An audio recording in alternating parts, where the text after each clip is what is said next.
بسم اللہ الرحمن الرحیم۔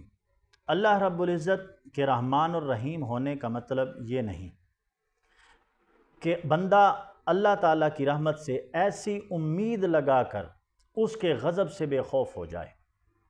اگر ہم اس کی رحمت سے امید لگا کر گناہ شروع کر دیں، فرائض کو نظر انداز کر دیں اور اس کی مخلوق کے ساتھ زیادتی شروع کر دیں تو اس کی رحمت ہمیں بچانے نہیں آئے گی۔ خدا کے غضب سے لاپرواہی برتنے کا انجام سابقہ قوموں کے واقعات میں جا بجا موجود ہے۔ ایک حدیث مبارکہ ہے، آقا علیہ السلام نے ارشاد فرمایا، جب بندہ گناہ کرتا ہے تو اس کے دل پر ایک سیاہ دھبا لگ جاتا ہے، اور اگر وہ توبہ کر لے، استغفار کر لے تو وہ دھبا مٹ جاتا ہے۔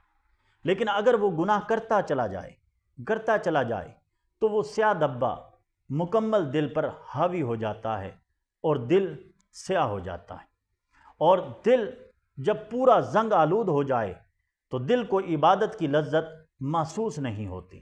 اس لیے ضروری ہے کہ معمولی گناہ پر بھی اللہ تعالیٰ سے توبہ اور استغفار کیا جائے۔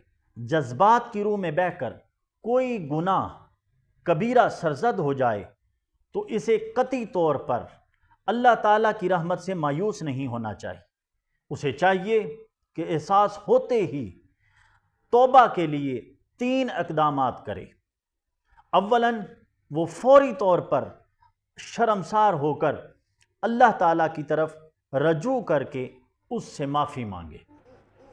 ثانیاً وہ اپنے دل میں پختہ ارادہ کرے کہ آئندہ وہ اس گناہ کو کبھی نہیں دہرائے گا۔ ثالثاً وہ اپنے ارادے میں مرتے دم تک پختگی کے ساتھ قائم رہے۔